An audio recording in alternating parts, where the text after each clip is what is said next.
Have you ever, looked at one of those massive construction cranes, lifting something huge, and just wondered, how does that even work? How does it not just tip right over? Oh, yeah, it's a pretty common question. Or watching a skyscraper go up, right? Exactly. It feels like it's defying gravity. What are the hidden rules making that possible? Well, that's where engineering mechanics comes in. It's the fundamental science behind it all. Specifically, we're talking about statics, how things stay put, and dynamics, how they move. And that's precisely what we're digging into today. We've been looking at a core textbook on the subject. These can sometimes feel a bit dense, a bit abstract. They definitely can be. So our mission here is to kind of pull out the essential bits, help you understand the basic ideas, quantities, these simplifications they use, the laws that explain why stuff behaves the way it does, whether it's just sitting still or, flying through the air. Think of it as decoding the engineer's playbook. Yeah. Understanding the basics lets you see how they design everything from bridges to, I don't know, the tiny parts in your phone. Making sense of those invisible forces. Exactly. Okay, so let's break it down. What is mechanics, really, at its core? Fundamentally, mechanics is a branch of physical science. It's all about the state of rest or motion of bodies when they're subjected to forces. Rest or motion. Okay. Yeah, it's incredibly foundational because, everything around us is either staying still or it's moving, right? And forces are always involved. Seems like it covers pretty much everything physical then. The source mentioned three main branches, but we're focusing on just one today. That's right. You've got rigid body mechanics, deformable body mechanics, and fluid mechanics. For this deep dive, we're really zeroing in on rigid body mechanics. Why that one specifically? Well, it's kind of the foundation for the others, and honestly, it's the basis for designing so many structures and components we see every day. It assumes things don't change shape, which simplifies things a lot initially. Okay, rigid bodies. Yeah. And within that, you mentioned statics and dynamics. What's the key difference there? Right. So statics is all about bodies in equilibrium. That means they're either completely still, Like a bridge. exactly like a bridge standing firm, or maybe they're moving, but at a constant velocity. No acceleration. Think cruise control on a perfectly flat road. Okay. Dynamics, though, that's where acceleration comes in. It's about bodies whose velocity is changing. Speeding up, slowing down, changing direction. Like a rocket launch. Perfect example. Or a car hitting the brakes. That's dynamics. It sort of makes sense that statics would have developed earlier, historically speaking. You think about ancient builders, pyramids, aqueducts. They needed to know how to make things stable. You're absolutely right. The principles were, relatively speaking, easier to figure out just using geometry and observing forces. And yeah, for so much of engineering, equilibrium is the goal. You want your building to stay put. Right. You don't want dynamics happening to your house. Definitely not. Yeah. And while technically you could say statics is just a special case of dynamics where acceleration is zero, Okay. its focus and historical importance make it super useful to study on its own. So speaking of history, where did these ideas actually originate? Who are the key players early on? Well, for statics, the roots go way, way back. Ancient times. We're talking Archimedes. Around 287 to 212 BC, he worked out the principle of the lever, famously. The lever, right. Give me a lever long enough. Exactly. And beyond that, ancient texts talk about pulleys, inclined planes, even the wrench. It was all driven by practical needs, building things, moving heavy stuff. Makes sense. But dynamics with motion and acceleration, that came much later. Seems trickier. It was much trickier. A big part of it was needing accurate ways to measure time. That really held things back. Ah, okay. Galileo, back in the 16th, 17th centuries, made huge contributions. His experiments with pendulums, things falling. Right, the Leaning Tower of Pisa stuff, maybe? Kind of related, yeah. But the real giant leap came with Isaac Newton, late 17th, early 18th century. Newton, of course. His three laws of motion, the law of universal gravitation, his work was just so foundational, it set the stage for centuries of science and engineering that followed. Okay, so that gives us the background. Let's get into the building blocks themselves. The source talks about four fundamental quantities. Yep. These are the absolute basics you need for mechanics. Length, time, mass, and force. Okay, length seems pretty straightforward. It is locating points, describing size, distances, Right. Measuring things, standard stuff. And time. Crucial for dynamics, obviously. Absolutely essential once things start moving or changing speed. Statics, though, is essentially time independent. Okay. Now, mass. I think people often mix up mass and weight. They're different, right? Very different, and it's a really important distinction.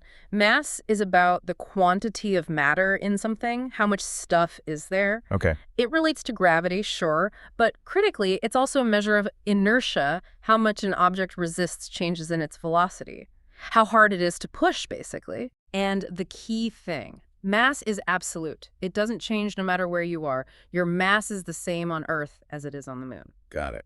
So if mass is the stuff, then what's force? Force is just a push or a pull, one body acting on another. Simple enough. It can be direct contact, you pushing a box, or it can act over a distance. Think gravity, magnetism. Right. And for engineers, what's absolutely crucial is that a force needs three things to be fully defined. Its magnitude, how strong is it? Its direction, where's it going?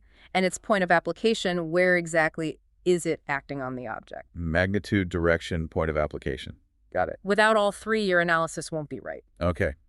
Now, the real world is messy, super complex. How do engineers simplify things enough to actually use these principles? Yeah, that's where idealizations are key. They're like simplified models that let us apply the theory without getting bogged down in impossible detail. Okay, makes sense. The source highlights three really important ones. The first is the particle. A particle. But you wouldn't call, say, a planet a particle. Well, sometimes you would. It sounds weird, but a particle is basically an object with mass, but where its size and shape are negligible for the specific problem you're solving. Ah, for the specific problem. Exactly. Think about Earth orbiting the sun. The Earth is huge, obviously, but compared to the size of its orbit, it's tiny. So for orbital mechanics, NASA often treats planets as particles. Okay, I see. It simplifies the math. Massively. It removes all the complex geometry. You just focus on the mass located at a single point. Right. So if a particle ignores size, what's a rigid body? That sounds like the opposite.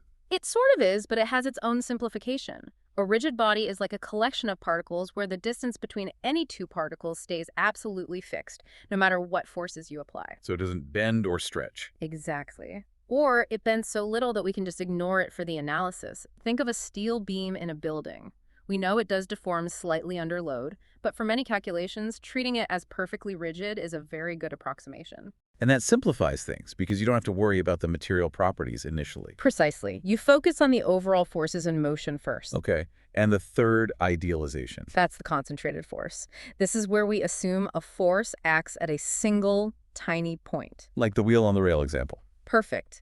The actual contact is over a small area, but if that area is tiny compared to the wheel or the rail itself, modeling it as a force acting at one point works really well. Right. These idealizations seem crucial for making problems solvable. They are absolutely essential tools in the engineer's toolkit. Which brings us to, well, the big one, Newton's laws. The source says mechanics is basically built on these. It really is. His three laws of motion, derived from observation, are the bedrock. They apply to particles measured from a non-accelerating frame of reference. It's amazing how these few laws explain so much. So, the first law, equilibrium. Right. Basically, an object at rest stays at rest, and an object in motion stays in motion with the same speed and in the same direction, unless acted upon by an unbalanced force. Inertia, essentially. Stuff keeps doing what it's doing unless you mess with it. Pretty much. Okay. Second law, EFMA. We all hear it. What's the core idea? The powerhouse equation. It says if you do have an unbalanced force acting on a mass, m, it causes an acceleration, a. The acceleration is in the same direction as the force. And the bigger the force, the bigger the acceleration. Exactly. And the bigger the mass, the smaller the acceleration for the same force.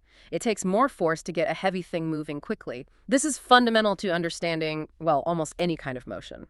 Makes sense. And the third law, action-reaction. Yeah, for every action, there is an equal and opposite reaction. If body A pushes on body B, then body B pushes back on body A with the same force, just in the opposite direction. The wall pushing back when you lean on it. That's the classic example.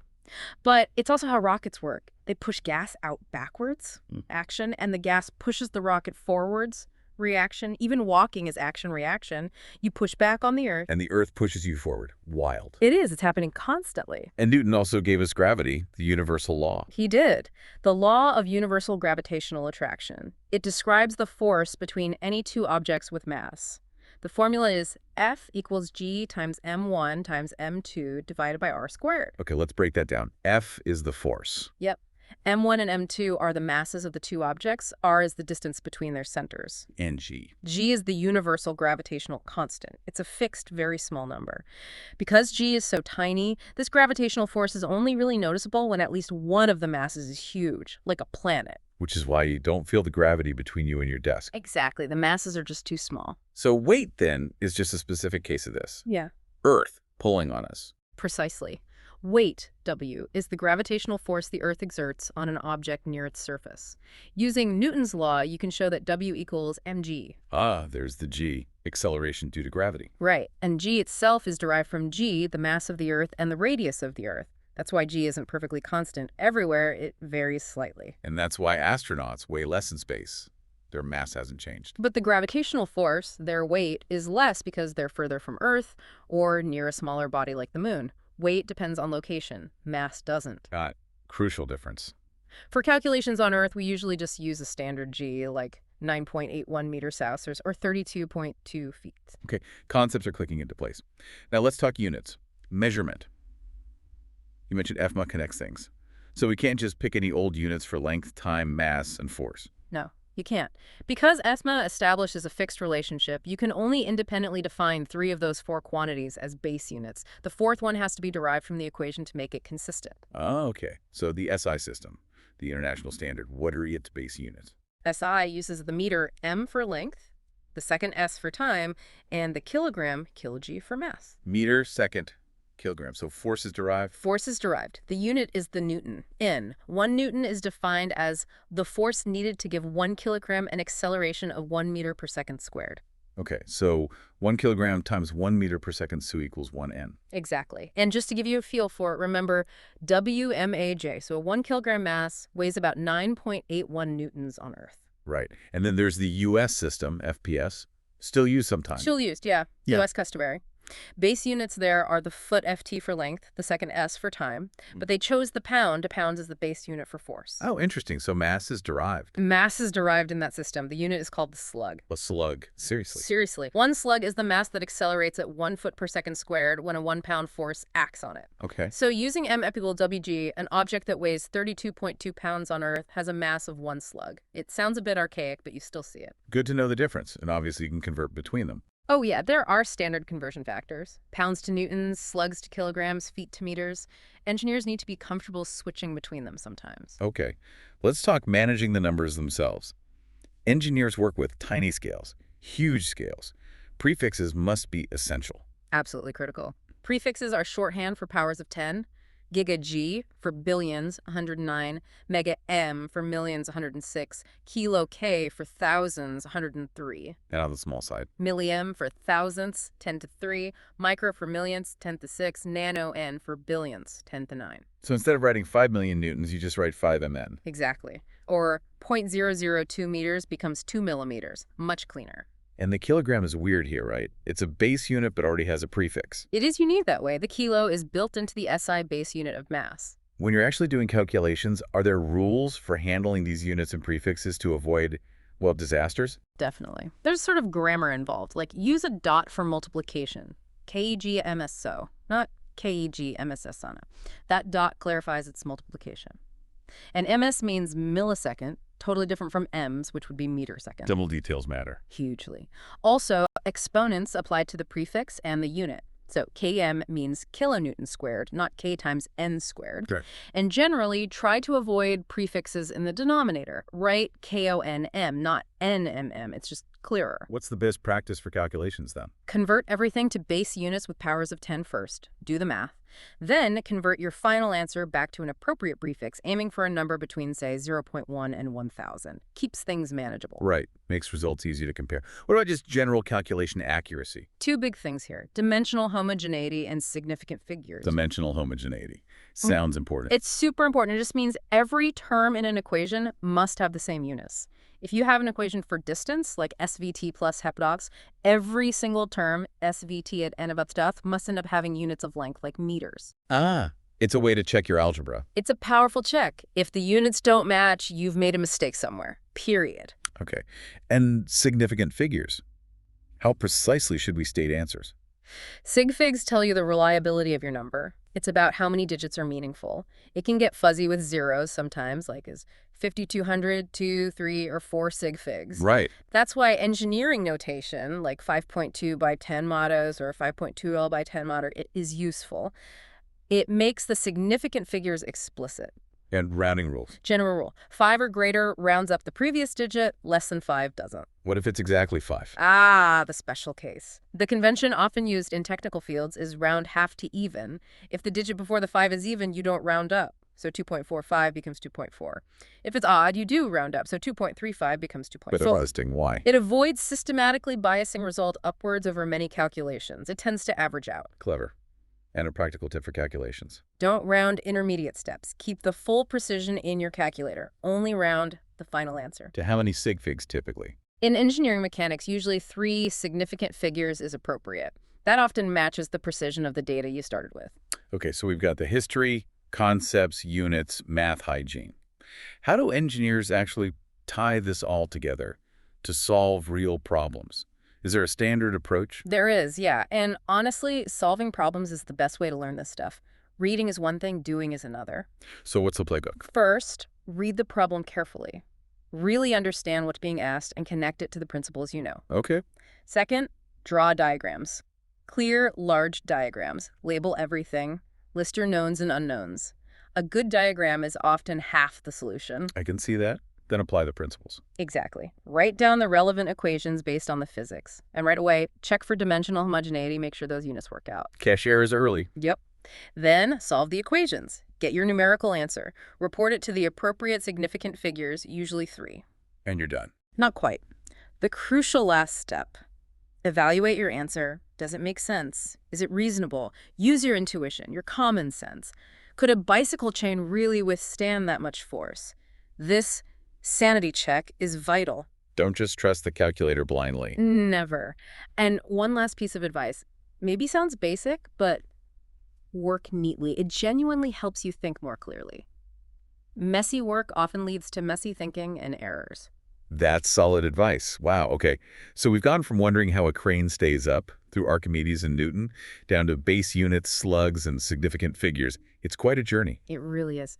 But you see how those fundamental ideas, length, time, mass, force, and those key laws build up to explain so much of the physical world. It's like the underlying code for how things interact physically. Those idealizations and calculation rules are the tools to decipher it. That's a great way to put it. It's the framework that allows us to design and predict from the smallest mechanism to the largest structure. So maybe a final thought for everyone listening. Mm-hmm. Next time you see something being built, or even just, I don't know, toss a ball in the air. Yeah. Think about that hidden layer. The forces, the masses, the accelerations, all governed by these relatively simple laws we talked about. How do these basic mechanics principles make sense of what you're seeing? And maybe, what other complex things in the world might operate on similarly elegant fundamental rules?